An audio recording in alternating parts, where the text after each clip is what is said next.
আমাদের মুখগুলো ফুলে যে বেরোচ্ছে, এগুলো মুকুল নিয়ে বেরোবে, সুন্দর মুকুল আসবে। আমাদের এই সময় থেকে, এই যে স্টার্টিংয়ের সময় থেকে বন্ধুরা আমাদের কিন্তু বিশেষ যত্ন পরিচর্যা কিন্তু এখন থেকেই শুরু করে দিতে হবে। কেননা আমরা যদি এই অবস্থা থেকে যদি সঠিক করে গাছের যদি লক্ষ্য না রাখি, না দিই, তাহলে কিন্তু আমাদের এই নোটগুলো কিন্তু নষ্ট হয়ে যাবার কিন্তু ভয় থাকবে। আর নোট যদি নষ্ট হয়ে যায় বন্ধুরা, তাহলে কিন্তু আমরা সেইভাবে আমের যে মুকুল, সেই মুকুল কিন্তু আমরা সঠিক মাত্রায় আনতে পারবো না, সেখান থেকে ফলনও কিন্তু সেট করতে পারবো না। সেই জন্য আমরা যখনই এইভাবে কিন্তু নোট বেরোতে দেখব, তখন থেকেই আমাদের কিন্তু ক্রিয়াকলাপ শুরু করে দিতে হবে। আমাদের এই যে নোট বেরোচ্ছে, এই নোট বেরোনোর সময় আমাদের প্রথম যে কাজটা করতে হবে, খুবই গুরুত্বপূর্ণ কাজ, সেটা হচ্ছে কি না, আমাদের একটা ফাঙ্গিসাইড দেওয়া, একটা কীটনাশক দেওয়া। কেন আমরা খালি চোখে কিন্তু দেখতে পাই না বন্ধুরা। এই যে নোটটা আছে, এই নোটের উপরেই কিন্তু আমাদের চোষক পোকা, আপনার থিপস, মাইটস, তারপরে আমাদের হপার পোকা খুব কিন্তু আক্রমণ করে, যা আমাদের কি করে, এই নোট কিন্তু নষ্ট করে ফেলে। বন্ধুরা যখন এই নোটগুলো নষ্ট করে ফেলে, তখন আপনারা দেখবেন এইভাবে কিন্তু আমাদের নোটগুলো কিন্তু কালো হয়ে যায়। এই যে নোটটা দেখতে পাচ্ছেন বন্ধুরা, এগুলো কি হয়, কালো হয়ে যায়। তখন কিন্তু আমাদের এখান থেকে যে গাছে বৃদ্ধি হতো, যে নতুন আমাদের মানে যে ব্রাঞ্চটা বেরোতো, সে আমের মুকুল হোক বা পাতাই হোক, সেটা কিন্তু পুরোপুরিকে নষ্ট করে দেয়। সেই জন্য আমাদের প্রথম অবস্থাতেই প্রথম যে কাজটি করতে হবে, সেটা হচ্ছে কি না, একটা ফাঙ্গাসের জন্য ভালো মানে একটা ফাঙ্গিসাইড দিতে হবে, আর আমাদের কীট পতঙ্গের জন্য একটা ভালো মানে কিন্তু ইনসেকটিসাইড কিন্তু দিতে হবে। বন্ধুরা এখানে আপনারা দেখতে পাচ্ছেন, এটা হচ্ছে একটা জৈব কীটনাশক। এটার মধ্যে আমাদের কিন্তু কীটনাশকের পাশাপাশি এখানে ভিটামিনেরও কিন্তু কাজ করে থাকে। এটা হচ্ছে সুপারসোনাটা, কাকা, এগুলো হচ্ছে জৈব উপাদান, ছিটা, এগুলো আপনারা দিতে পারেন, যা গাছের কিন্তু ক্ষতি করে না মোটেই। আর আপনারা যদি রাসায়নিকভাবে দিতে চান, তাহলে রাসায়নিক এখানে সাইফারমেথ্রিন গ্রুপের যে প্রফেক্ট সুপার, সেই প্রফেক্ট সুপার কিন্তু খুব ভালো কাজ দেয়। আপনারা সেটা কিন্তু স্প্রে করতে পারেন। স্প্রেটা এমনই হবে যে আপনারা 1 লিটার জল নেবেন, সেই 1 লিটার জলে আপনারা 1 ml দেবেন। কাকা দিলেও ওরকম 1 ml দেবেন। আর যদি আপনারা প্রফেক্ট সুপার ব্যবহার করেন, তাহলে সেটা আপনারা 1 থেকে 1.5 ml পরিমাণে দেবেন। তার সঙ্গে আমাদের মেশাতে হবে হচ্ছে অ্যান্ট্রাকল কিন্তু খুবই ভালো কাজ করে এই মুহূর্তে। তাছাড়া আপনাদের হাতে যেটাই যে কোনো ফাঙ্গিসাইডই থাকুক না কেন, সে Antracol, Amistar Top, Sprint, Blitox, কিংবা আপনারা যেটা আমরা সাধারণভাবে সকলেই মোটামুটি ব্যবহার করি, সাপ পাউডার, সেটাও কিন্তু আপনারা ব্যবহার করতে পারেন। আপনারা 1 লিটার জলে 1 থেকে 1.5 ml নিলেন কীটনাশক, যে কোনো কীটনাশক, তার সঙ্গে আপনারা যে কোনো ফাঙ্গিসাইড আপনারা 2 গ্রাম পরিমাণ কি 1 থেকে 1.5 ml আপনারা নিয়ে পুরো গাছে ভালো করে কিন্তু স্নান করে দেবেন। পুরো গাছটাকে, গাছের মাথা, পাতা, গাছের যে ডালগুলো আছে, সমস্ত গাছকে আমরা ভালো করে কিন্তু স্নান করে দেবো। এই অবস্থায় যখন এই নোটটা কিন্তু বেরোনো শুরু হবে, সেই সময় আমরা ভালো করে স্নান করে দেবো। হয়ে গেল। এটা আমরা কিন্তু ফের আরেকবার করব যখন আমাদের মুকুল থেকে ফুলে রূপান্তরিত হচ্ছে তার আগের মুহূর্তে। এই যে মুকুলটা আমাদের দেখতে পাচ্ছেন বন্ধুরা, যে আস্তে আস্তে কিন্তু ফোঁটা দেখতে পাচ্ছেন, যে ফোঁটা কিন্তু শুরু করেছে। এই ফুটন্ত অবস্থায় আপনারা কীটনাশক দেবেন না। যখন এইভাবে মুখগুলো কিন্তু ফুটিনি, সেই অবস্থায় আপনারা দ্বিতীয়বার এই কীটনাশক এবং এই ফাঙ্গিসাইড অবশ্যই কিন্তু গাছে স্প্রে করে দেবেন। তাহলে কি হবে, যে আমাদের যে মুকুলটা, সেই মুকুলটা কিন্তু পোকা মাকড়ের হাত থেকে কিন্তু রক্ষা পাবে, এবং মুকুলের কিন্তু কোনো রকমভাবে কিন্তু ক্ষতি হবে না। 2 নম্বর যে জিনিসটা, সেটা হচ্ছে কি, যে আমাদের এই যে মুখটা বেরোচ্ছে, এই যে মুখ বেরোচ্ছে বন্ধুরা, যাতে আমাদের একটা সুন্দর হেলদি মুকুল যেন আমরা পেতে পারি, এবং তার পুষ্টতা যেন থাকে ভালোভাবে, ফলটাকে যেন সুন্দরভাবে সেট করতে পারে, গাছকে যেন ধরে রাখতে পারে, সেই জন্য কিন্তু আমাদের এই সময় খাবার অতি অবশ্যই কিন্তু প্রয়োগ করতে হবে।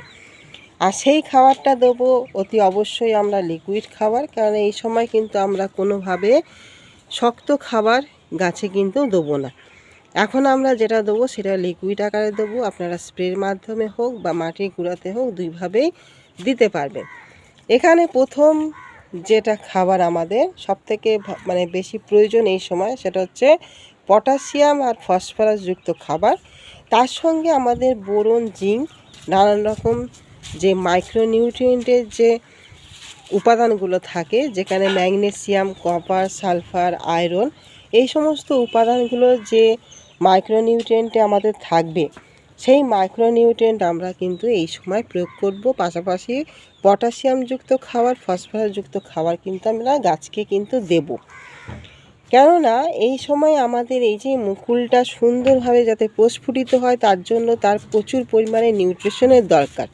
এই সময় আমরা কোনো রকম রাসায়নিক যদি বা দিই, আপনারা 0050 কিংবা 05234, এটা হচ্ছে আমাদের রাসায়নিক, যেটা আমাদের এমপিকে সার।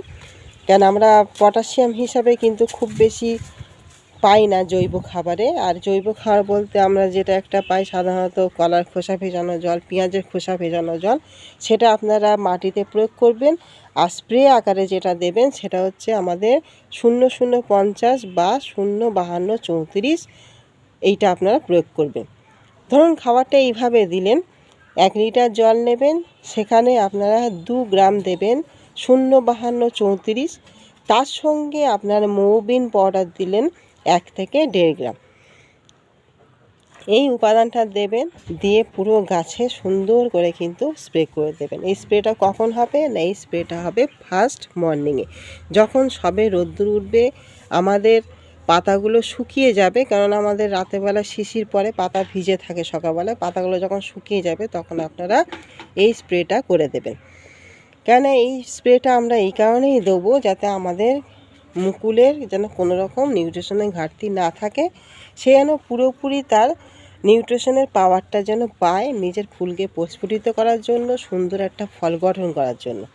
তার সঙ্গে আমাদের যেটা দিতে হবে সেটা হচ্ছে বোরন আর হচ্ছে জিঙ্ক।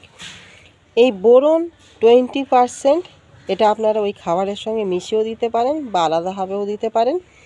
আর জিঙ্ক যেটা, সেই জিঙ্ক আমাদের সাধারণত আমরা মাটিতেই প্রয়োগ করি বেশিরভাগ।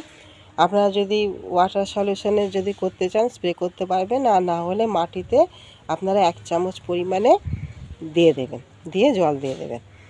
আর এই সময় কিন্তু মাটি কোনোভাবে আপনারা আঘাত করতে যাবেন না, কারণ এই সময় মাটি আঘাত করলে আমাদের শিকড়গুলো কিন্তু ক্ষতিগ্রস্ত হতে পারে। এর পাশাপাশি 3 নাম্বার যে কাজটি আমাদের করতে হবে সেটা হচ্ছে কি না, একটা ভালো পিজিআর এই মুহূর্তে কিন্তু আমাদের স্প্রে করতে হবে। কেন, এটা হচ্ছে প্ল্যান্ট গ্রোথ রেগুলেটর। এটি আমাদের প্রচুর পরিমাণ কিন্তু ফুল আনতে সহায়তা করে, পাশাপাশি ফুলের বৃদ্ধি ঘটাতে এবং ফুল থেকে ফল যাতে সুন্দরভাবে রূপান্তরিত হতে পারে তার জন্য কিন্তু প্রচুর পরিমাণে কিন্তু সহায়তা করে। আপনারা যে কোনো পিজিআর, এখানে আমি মিরাকুলান দেখাচ্ছি বলে যে মিরাকুলান ব্যবহার করতে হবে তা কিন্তু না। এই মিরাকুলান যদি দিয়ে থাকেন তাহলে 1 লিটার জলে হবে 1 থেকে 1.5 ml। যদি প্লানোফিক্স দিয়ে থাকেন তাহলে 4 থেকে 5 ফোঁটা দেবেন 1 লিটার জলে। বুস্টার 2 হলে 1 ফোঁটা, ফ্লোরা হলে 4 থেকে 5 ফোঁটা 1 লিটার জলে দিয়ে কিন্তু স্প্রে করবেন। তবে কি একবারই স্প্রে করলে কিন্তু চলবে না। প্রথম যখন আমাদের গাছে যেরকম নোটগুলো বেরোবে, এইভাবে যখন নোটগুলো বেরোবে সেই সময় আপনারা একবার স্প্রে করবেন। যখন মুকুলটা সুন্দরভাবে বৃদ্ধি ঘটবে তখন একবার স্প্রে করবেন। আবার যখন ছোট ছোট ফলের আকার ধারণ করবে, গুটি সেট হবে, সেই সময় কিন্তু আরেকবার কিন্তু স্প্রে করতে হবে। এই 3 বার কিন্তু আপনাদের এইভাবে কিন্তু এই পিজিআর কিন্তু স্প্রে করতে হবে, তাহলে কিন্তু আপনারা ভালো রেজাল্ট পেতে পারবেন। তবে হ্যাঁ, পিজিআর যখন স্প্রে করবেন চড়া রোদে স্প্রে করবেন না। এটা প্রথম ফার্স্ট মর্নিংয়ে যখন হালকা রোদ্দুর থাকবে সেই সময়, কিংবা পরন্ত বিকালে আপনারা কিন্তু স্প্রে করতে পারেন। বন্ধুরা, এই যে খাবার আমরা দিলাম, আমরা যে মাইক্রোনিউট্রিয়েন্ট বা অনুখাদ্যটা প্রয়োগ করলাম, কিন্তু এই পুরো প্রক্রিয়াটা করতে সবথেকে প্রথমে যেটা করতে হবে সেটা হচ্ছে কি না, আমাদের সারাদিনে সূর্যালোকে, যেখানে সূর্যের আলো আপনারা ম্যাক্সিমাম টাইম পাবেন, সেই জায়গায় কিন্তু গাছগুলোকে অবশ্যই কিন্তু রাখতে হবে। এই সময় আপনারা আপনাদের যে স্থানে সারাদিনে সূর্যালোক যতটা পরিমাণে পায় অন্তত 7 থেকে 8 ঘন্টা রোদ্দুর আসবে সেরকম স্থানে কিন্তু গাছগুলোকে রাখতে হবে। দ্বিতীয়ত যেটা করতে হবে সেটা হচ্ছে আমাদের গাছের মাটি, সেই মাটিটাকেও কিন্তু এখন ভিজে ভিজে ভাব কিন্তু রাখতে হবে। এই সময় কিন্তু মাটি শুকাতে দিলে কিন্তু চলবে না। তাই বলে এই না যে অতিরিক্ত আমরা জল দিয়ে ফেলবো। আপনারা হালকা ময়েশ্চার ভাব অল্প জল দেবেন। যখন দেখবেন মাটিটা প্রায় অনেকটাই শুকিয়ে গেছে সেই সময় আপনারা অল্প পরিমাণে কিন্তু জল দেবেন, অন্তত যেন আমাদের মাটিটা যেন হালকা ময়েশ্চার থাকে। এই ময়েশ্চারটাকে কিন্তু মেনটেন করতে হবে, না হলে কিন্তু আমাদের গাছের যে নোটটা সেই নোটটা কিন্তু শুকিয়ে যাবে। বন্ধুরা, এই যে দেখতে পাচ্ছেন এটা হচ্ছে সিউইড গ্র্যানুয়াল দানা। এই যে জৈব অনুখাদ্য, এই জৈব অনুখাদ্য কিন্তু এই সময় আমাদের গাছকে কিন্তু প্রদান করতে হবে। কেন এই সুইট জাতীয় যে মাইক্রো নিউট্রিয়েন্টগুলো থাকে সেগুলি আপনার গাছের ফল ধারণ ক্ষমতা কিন্তু প্রচুর মাত্রায় কিন্তু বৃদ্ধি ঘটাবে। এই সুইট গ্র্যানুয়াল দানা আপনারা মাটিতে দিতে পারেন, আইদার আপনাদের স্প্রে আকারে কিন্তু আমাদের থাকে, সেটাও আপনারা কিন্তু স্প্রে করতে পারেন। এই সুইট গ্র্যানুয়াল দানা কিন্তু আমরা গাছের গোড়ায় কিন্তু দেবো। বন্ধুরা দেখতে পাচ্ছেন এই যে দানা আকারে যে সিউইড দানা, এরকম বেশ কিছুটা দানা নিয়ে আপনারা কিন্তু এই টব বরাবর এইভাবে কিন্তু ছড়িয়ে দেবেন, এইভাবে ছড়িয়ে দেবেন। এর সঙ্গে আরেকটি জিনিস যেটা দিতে হবে সেটা হচ্ছে আমাদের হিউমিক অ্যাসিড। এই হিউমিক অ্যাসিড কি করে না, আমাদের গাছের যে শিকড় সেই শিকড়কে সুস্থ রাখে, শিকড়কে ভালো রাখে, শিকড়ের বৃদ্ধিতে সহায়তা করে এবং আমাদের গাছে যে আমরা খাবারগুলো প্রদান করছি সেই খাবারগুলোকে গ্রহণ করতেও কিন্তু গাছকে প্রচুর পরিমাণে সহায়তা করে। বলতে গেলে এক ধরনের আমাদের গাছের বৃদ্ধিতে কিন্তু হিউমিক অ্যাসিড প্রচুর মাত্রায় কিন্তু সহায়তা করে। আর আমাদের যেহেতু এখন গাছের বৃদ্ধি হচ্ছে, গাছ ডরমেন্সি থেকে ফিরেছে, নতুন শাখা পোশাখা নিয়ে এসছে, নতুন মুকুল নিয়ে এসে, এই সময় কিন্তু আমাদের গাছের বৃদ্ধিতে প্রচুর পরিমাণে সহায়তা করবে এই হিউমিক অ্যাসিড। আপনারা 1 চামচ 1 লিটার জলে মিশিয়ে আপনারা গাছে প্রয়োগ করবেন। যতটা আপনাদের মাটি ভিজাতে লাগবে সেইটুখানি আপনারা জলটা গাছের গোড়ায় ঢেলে দেবেন।